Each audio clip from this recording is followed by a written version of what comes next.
Chiefs need another monster Mahomes game to win. No. And they better not be relying on it. That is not on the board this weekend. I shouldn't say that. That's disrespectful to Patrick. That is not the plan should not be press the Mahomes button a bunch of times, not when Thursday's practice report is out. We are still without our starting right guard and our starting right tackle, and the starting left tackle just got put on IR. So if you are going to be without 3/5 of your starting offensive line, and one of the two guys who is still there is your replacement left guard, the guy who stepped in who's done a good job, Kingsley, but the guy who wasn't even Tooney's position from last year. So it's as far as your ardent offensive line, it's just Creed Humphrey. That's been there year over year, the center. The plan cannot be drop Patrick back 40 times and have him make magic. The sheer audacity of that statement leaves me astounded. Throughout the entire duration of this season, his consistent posture has been one of dismissal, mockery, and trolling directed at Justin Herbert and the Los Angeles Chargers. For him to now articulate this perspective is utterly bewildering. He contends that Kansas City cannot simply press the Mahomes button, that it's unreasonable to expect Patrick Mahomes to drop back and perform miracles under the present circumstances.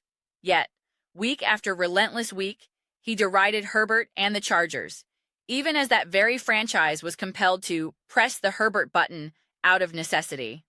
And what was the result? Herbert succeeded. He delivered. The cognitive dissonance here is staggering. His repetitive quips, "Oh, apparently Joe Alt is the most important player for the Chargers," completely disregard the foundational reality. Justin Herbert has been operating behind a compromised offensive line from the very first snap of the season, from day one. However, whenever Herbert had a less than stellar performance or the Chargers lost, the narrative instantly became, "I thought Justin Herbert was supposed to be this great quarterback." Now, with Mahomes facing similar adversity, the tune changes. Do not approach me with the argument about Super Bowl victories. I cannot emphasize this strongly enough. That has absolutely no bearing on this specific discussion. It is completely irrelevant. It is a factor of precisely zero consequence in this context. There might be a sliver of understanding if Patrick Mahomes were 39 years old, nearing the twilight of his career. One could then discuss physical decline or a different expectation. But Patrick Mahomes is in the heart of his athletic prime. Therefore, if the criterion for an elite quarterback is the capacity to elevate a team amidst offensive line struggles and roster deficiencies, if that is the standard by which we judge a quarterback's ability to prove himself under duress, then that standard must be applied uniformly. It must be equitable. We are discussing two quarterbacks operating at the peak of their physical powers. Demanding that one consistently overcome such obstacles while excusing the other from the same expectation, based on past achievements, is intellectually dishonest. This is especially true, given that the original commentary mocking Herbert never invoked legacy. That critical pivot is a maneuver frequently employed by Mahomes' proponents. They seek to manipulate the dialogue. The moment you suggest Mahomes needs to demonstrate something in a given situation, the retort is, "How can you say that? Look at his trophies." That is a deliberate misdirection. It is not the subject at hand. The subject is the present football game. The subject is the immediate schematic and personnel challenge the team confronts. The subject is what a quarterback must navigate right now. It has no connection to the events of 2019, 2020, 2021, or 2022. It is unconcerned with Hall of Fame legacies or historical remembrance. Those are separate, longitudinal discussions.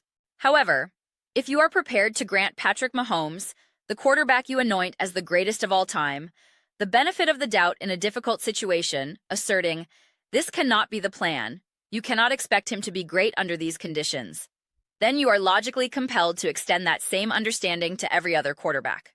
Not just Justin Herbert, but to every rookie, second-year player, third-year player.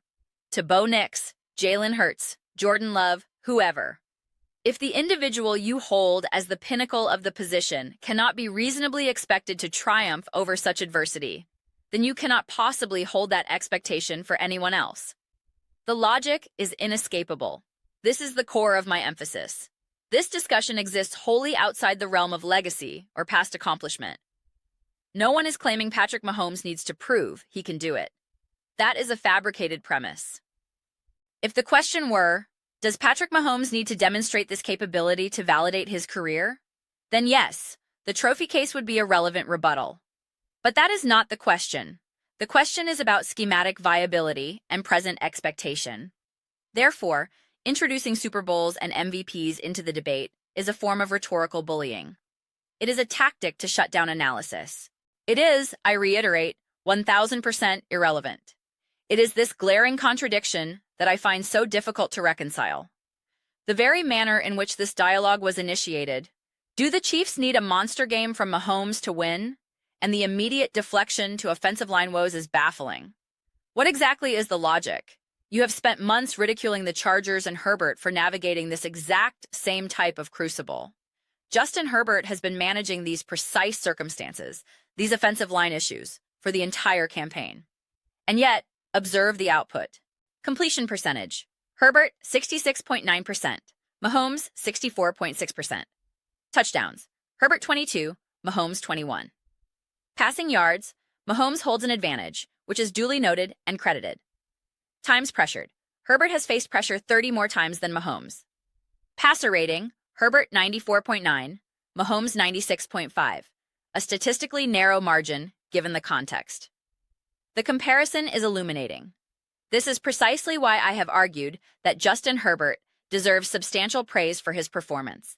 He has been dealing with the kind of situation Mahomes is confronting in this upcoming game, but he has been doing so for months. And he is producing statistics that rank him among the league's best. He is currently PFF's fifth highest graded quarterback. This is occurring within the exact scenario that the commentator claims you cannot expect great things from. Yet, here is a quarterback demonstrably achieving great things. The irony is palpable. Furthermore, let's dissect the volume. Patrick Mahomes has significantly more pass attempts, 441 to Herbert's 396, accounting for his yardage lead. But let's examine the nature of those attempts. I anticipated this, and the data confirms it. Mahomes has attempted 103 passes behind the line of scrimmage. The next closest quarterback is Bo Nix with 80. That's a 23 attempt gap, essentially a full game's worth of throws. Justin Herbert? He is last in the league in this category with 53. Mahomes has literally doubled Herbert in attempts behind the line, and nearly doubled the yardage generated from such plays. We can be even more specific. Screen passes. Mahomes has 64 attempts for 350 yards and 3 touchdowns on screens. Herbert has 26 attempts for 104 yards and 0 touchdowns. This is profoundly relevant because Andy Reid himself has publicly stated that when he evaluates college quarterbacks, he discards all those schemed, behind-the-line throws. He considers them meaningless for evaluation because they are products of coaching and scheme, requiring minimal quarterbacking prowess. Any professional quarterback can execute them. This contextualizes the entire disparity. The conversations surrounding Justin Herbert and Patrick Mahomes are fundamentally skewed. In one moment, a commentator can, with full confidence, troll and diminish a quarterback facing immense hardship. One could dismiss this as partisan fandom. He's a Chiefs fan. It's all in fun. I understand rivalry. The deeper issue is that Justin Herbert, in the eyes of the national narrative, is not yet established enough to warrant the same protective reasoning. This creates a false narrative. If you are not watching every Chargers game, you are fed a storyline that Herbert is failing to meet expectations, while the structural reasons for struggle are ignored for him but highlighted for others. This is the perfect illustration of that double standard. We can't expect much from Mahomes in this situation, but he's the GOAT. Well, if you cannot expect the greatest ever to overcome it, then whom can you expect? At this juncture, the goalposts shift, and the conversation is forcibly steered toward legacy, a topic that is, again, not the subject. We are not debating legacy. We are assessing what is reasonably achievable for a quarterback in a given set of circumstances. To state that the greatest should not be expected to manage, while simultaneously watching Josh Allen in Buffalo, Lamar Jackson in Baltimore, and Justin Herbert in Los Angeles consistently be placed in and expected to thrive, or criticized for not thriving, in similar predicaments, is the height of inconsistency. When the Chargers were winning earlier in the year, before injuries decimated them further, and Herbert's numbers inevitably dipped as the situation worsened, the narrative became, See, this is why you shouldn't have bought the hype. Where is the context? I am presenting the context. Justin Herbert is having a statistically superior season to Mahomes in several key metrics, despite a worse defense, a worse offensive line, worse receiver play, and significantly fewer layup throws schemed by his coaching staff. His numbers are not artificially inflated by high-percentage screen passes and behind-the-line plays that boost completion percentage and passer rating. Those throws have a near 99% completion rate. Herbert is not benefiting from that schematic cushion, yet his output remains impressive. He is performing better in a clearly more difficult environment. This is why Herbert merits commendation, not mockery. The take was served on a silver platter. To the fans of the Los Angeles Chargers, I hope you engage with this. Comment, subscribe, give the video a thumbs up. These are the analytical nuggets I extract from the broader discourse. This isn't just a typical Chiefs-Mahomes talking point. This is a Herbert-centric argument that often goes unseen. I see it. Join this community. Let's continue having grounded, honest discussions that cut through the noise.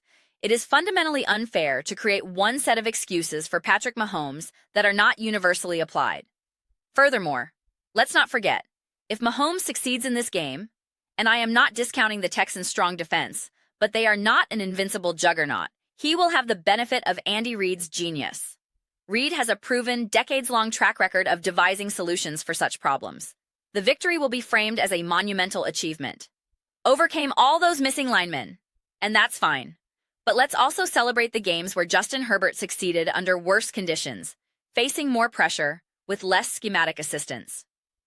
I have crunched those numbers before, though they are now a few weeks outdated, and they showed that during the peak of his line issues, Herbert was outperforming Mahomes during periods when Mahomes had Tyreek Hill and Travis Kelce. That is an accomplishment, a meaningful one. These are my reflections. I am very interested to hear yours. What are your thoughts on this apparent double standard between the treatment of Patrick Mahomes and Justin Herbert, and by extension, other quarterbacks? If you are a fan of another team, how do you perceive this dynamic? Not every team possesses a stellar offensive line. Should we then universally excuse quarterback play across the board? For Tua Tagovailoa, Geno Smith, Kirk Cousins, should the same leniency apply that is being suggested for Mahomes? Attempt to answer that without invoking Super Bowls or MVPs, because, as established, they are not relevant to this particular question of in-the-moment performance and expectation. Share your perspectives in the comments below. I read every single one. Whether you agree or disagree, let's delve into some substantive discussions. Let's have spirited debates. But ultimately, let's enjoy the process of dissecting this complex sport. If you value this type of nuanced analysis, please consider subscribing. We are genuinely building a fantastic community here, focused on connection and intelligent discourse, and I would love for you to be a part of it. Also, please don't forget to give this video a thumbs up, as it greatly assists with visibility. Thank you so much for your time. I'll see you next time.